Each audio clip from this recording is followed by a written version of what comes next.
You are now chopping it up With SchMood. With SchMood. And welcome back. I am your host. My name is Josh Moody, and you are now chopping it up with SchMood. It is the handsome one, the dancing one, the prancing one,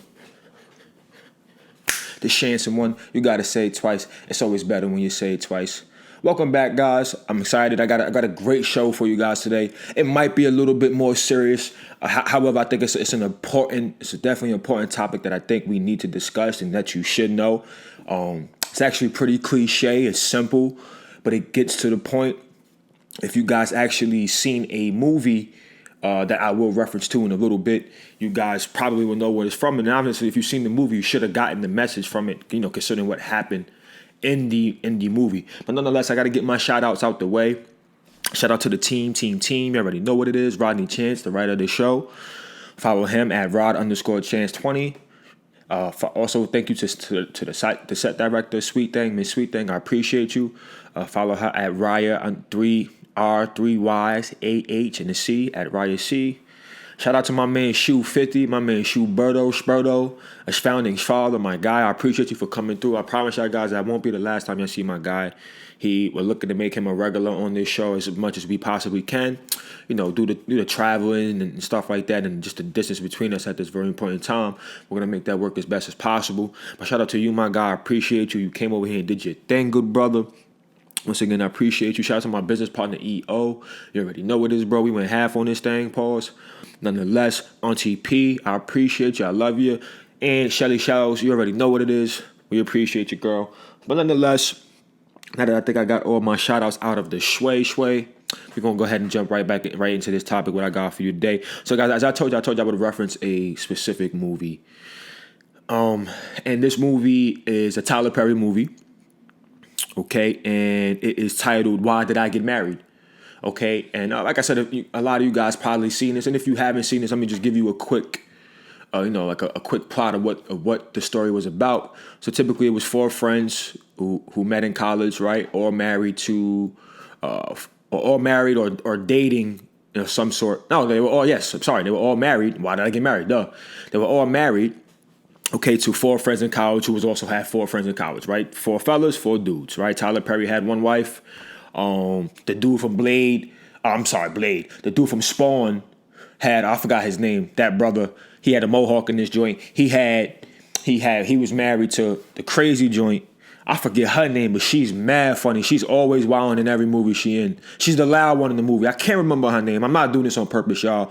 That the movie wasn't the point of what I'm going to do, but this is where I got the quote from. So I feel like you need to know this. But nonetheless, he was married to the crazy one. She was loud. She was always lit. You know what I mean? But she was turned up, had no filter, gave it to you raw, straight.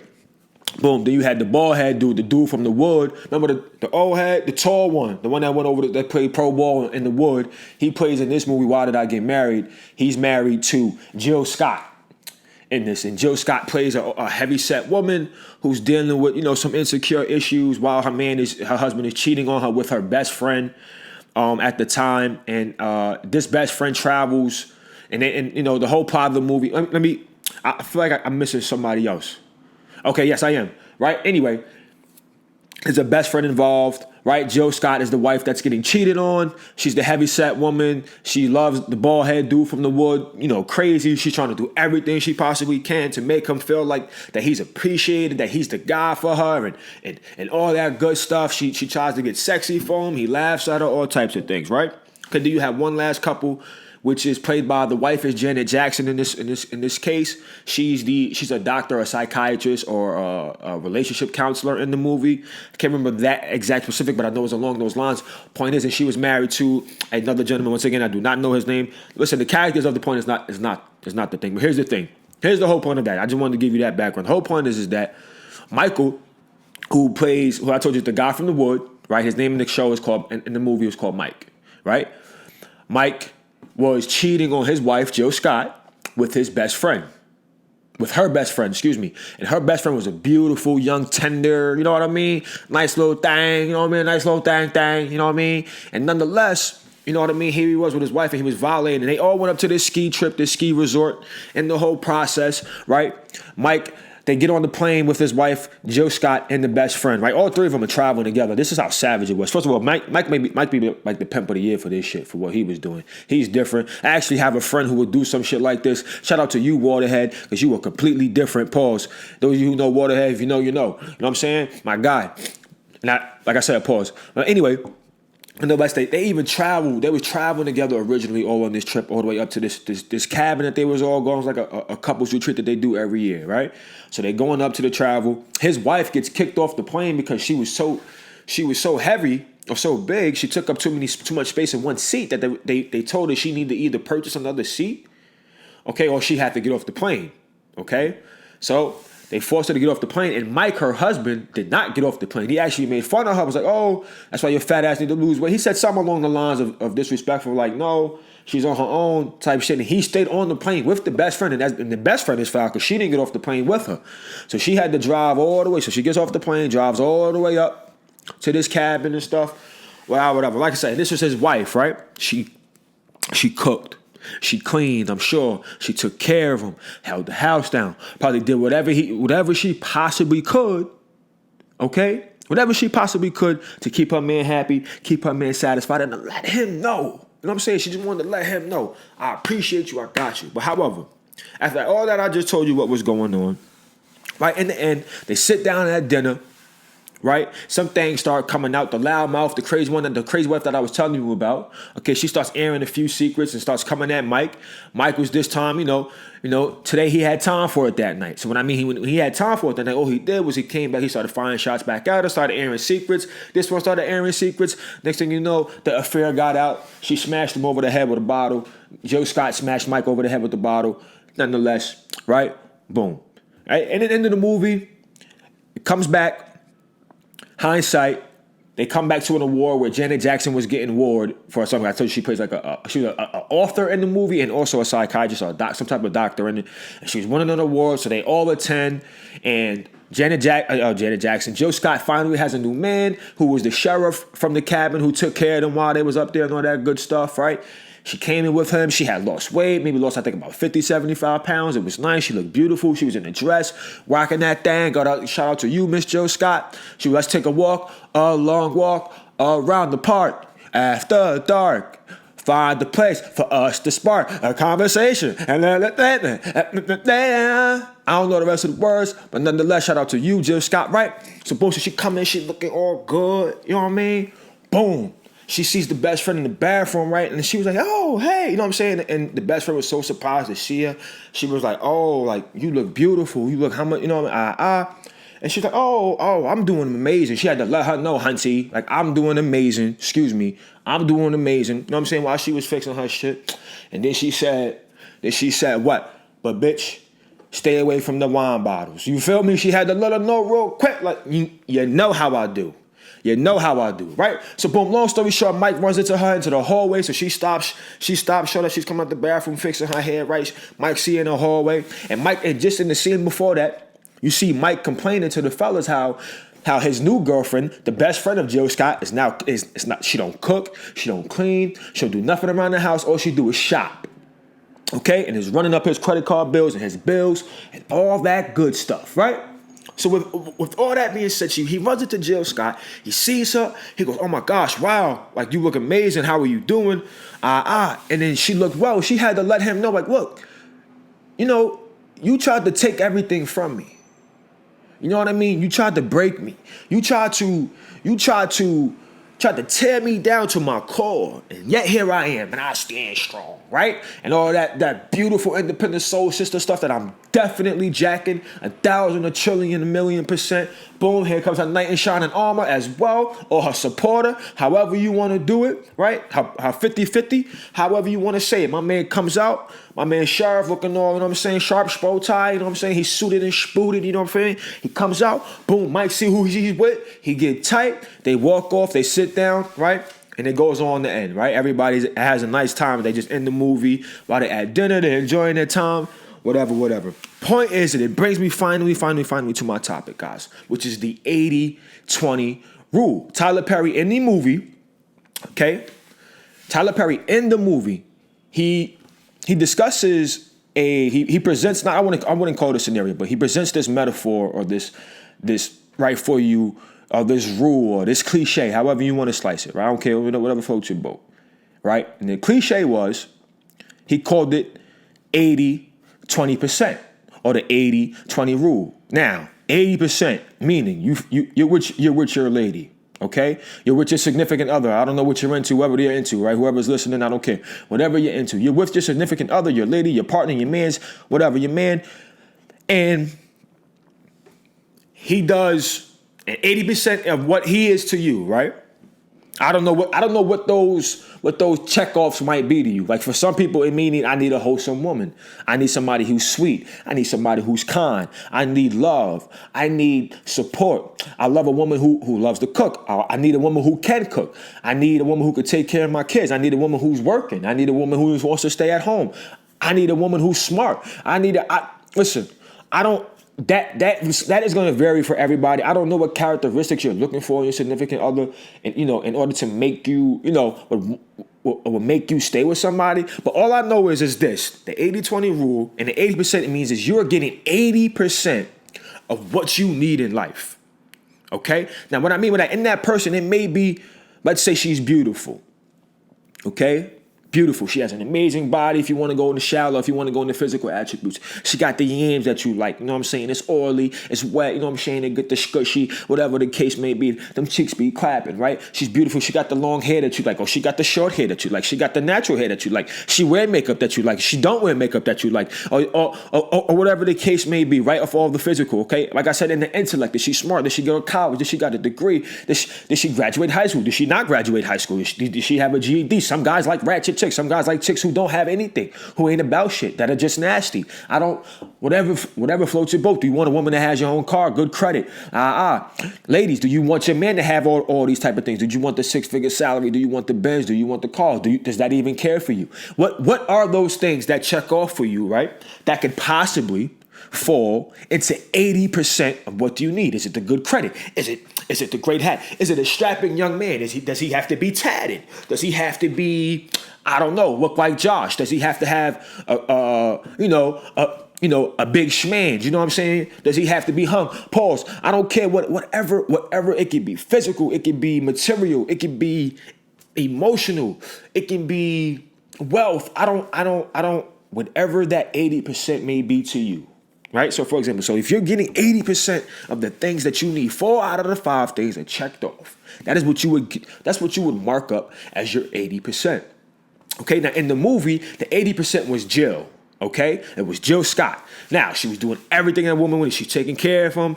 She held him down, cooked, cleaned, right? Washed his clothes. I'm sure they didn't get into all that stuff, but she was the wife, the wholesome woman, the woman that gave you value, the woman that was supporting, the woman that was there from you from the rip, right? You're 80%.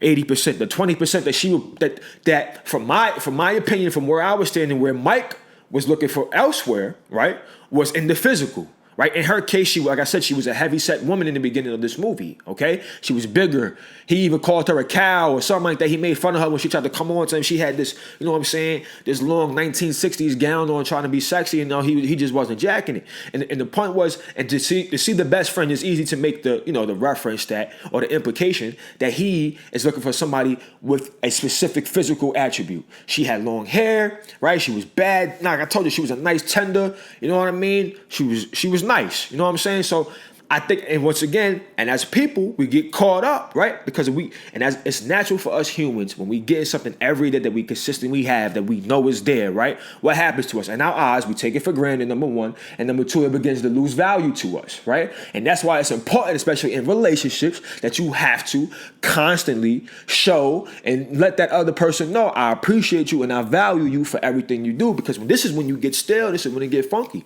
And this is what happened in the movie. He got so content, he got so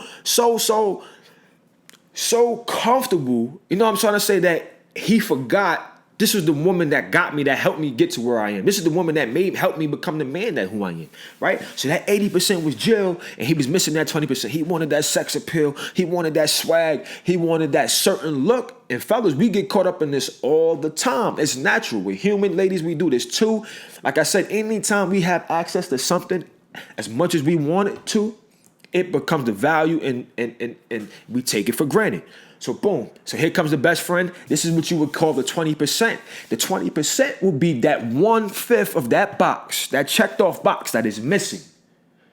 Okay? So in Jill Scott's, like I said, looking at it from Mike's perspective, it looked like she was missing off on that physical, sex appeal, sexy attractiveness thing too. You know what I'm saying? That just wasn't working for him anymore. Okay? And once again, and that was shallow, but as a human, it is we are in today's society, the way things are presented to us with Instagram, with social media, seeing the opportunity to see how other people live and compare ourselves to other people. Okay, this is what happens, right? We get caught up in thinking we need to be a certain look or have a certain look at somebody. You know what I'm saying? Or this is not the person I envision myself. You know, because when we grow up, we always have, we all have this stereotype of the type of person we will be married to, the type of job we will have, the type of car we'll be whipping, right? So anytime we don't get that, you know what I mean? And that becomes missing, this can be the result of that. So in the movie, turn to find out, she was a diamond in the rough. You know what I'm saying? It was him that was holding her back in the movie, right? The 80-20 rule. The best friend was running up his credit. The best friend that he now thought was going to be better than Jill. I'm moving on. I got something better, way better. She's younger. You know what I mean? And a lot of times when you're in a situation like that, and anytime anything new, I call it the honeymoon stage. Anything new, you're going to do things in the beginning that you just won't do as you get comfortable with the person. Why? Because you're trying to show face. You're trying to present super well. You want this person to know this is who I am. I'm this great person. This is how I always am. This is how I've always been, right? Especially when you're trying to get somebody, you're trying to prove to somebody that you are worth it. You have value. You can do this. This is what I'm about. I'm really an amazing person, right? So in that beginning, it's easy to do those things, right? So and I feel like the 80-20 rule is just the perfect situation. That 20%, right? Because that can be that first 1/5 of the relationship. Where it's like, okay, boom, honeymoon stage, whether that's 6 months to a year. Sometimes it could be 2 years. It depends who you are. I feel like me and my sweet thing, we had a long honeymoon. It was really teddy. You know what I'm saying? We had it was still pretty teddy about it. I'm not even going to front. I think it's crazy, but nonetheless, right, when you get out of that stage and then you find out who that person really is once they get comfortable and they stop shaving in areas and hairs all over the sink and stuff like that. Now, are they still clean? And whatever those boxes that you're checked off at, if those things are no longer checked off, that's what you would call your 20%. So in this case, Mike came to find out he thought the grass was greener on the other side, right? Because he lost the fact of the need. Right, the value. What do I need to survive? Who has held me down? Who the stuff that matter? Right. He got caught up in that 1/5. Right, the glamour, the aesthetics, the look. You know what I mean? And that effed him up. That is the 80-20 rule. The 80-20, the 80% is like you have 80% of what you need, but you will leave your 80% for 20%. Fam, honestly, I tell y'all right now, I played football. I banged my head a lot. Math was never, ever a strong suit of mine. Okay, but here's the one thing I could do some simple math though. Here's the thing: 80-20. 80% of what you need or what you have, right? 80%. 4 out of 5. 4 out of 5. 80% of what you have, you would leave for 20% for a little shallow thing. And honestly, as humans, we all do this. I'm not saying it's easy. I'm not saying anybody can do this, but this is just a fact of the matter that you have to know and understand what you have when you have something great. If you don't, cut your losses, hoffer at you. I feel you. If you're not jacking somebody, hey, you got to do what you got to do, guys. Because if you think you're moving on to something better, hey, that may be very well may be the case. But here's the thing: when you have something great, Understand the value. Let them know that they're appreciated. I appreciate you, sweet thing. Let me do some things for you. And I tell y'all, for fellas, I already tell y'all, it's the little things with these ladies. It's the very, very little things. Just pay attention. Sometimes they just want you to remember or just feel it. You got to be able to feel your, you know what I mean? Your significant other, vibe, energy. Oh, that's amazing. Communicate. Communication is the biggest key, man. 80-20 rule. Don't be no fools. When you got something great, hold on to them things, fellas. Y'all already know what it is. And likewise to you, ladies. And whatever you're into. Once again, you are now chopping it up with SchMood. I am your host, Josh Moody. I appreciate you for listening. It's about that time. I'm a half at you. I got a good one for you guys today. We talking GM talk, building your franchises, picking the right people to be around you and to, be a part of your franchise, meaning your ladies and your significant others. We'll be back next week. You're chopping it up with SchMood. I'm a half at you on yourself. And you are now chopping it up. Chopping it up. Chopping it up with SchMood. With SchMood.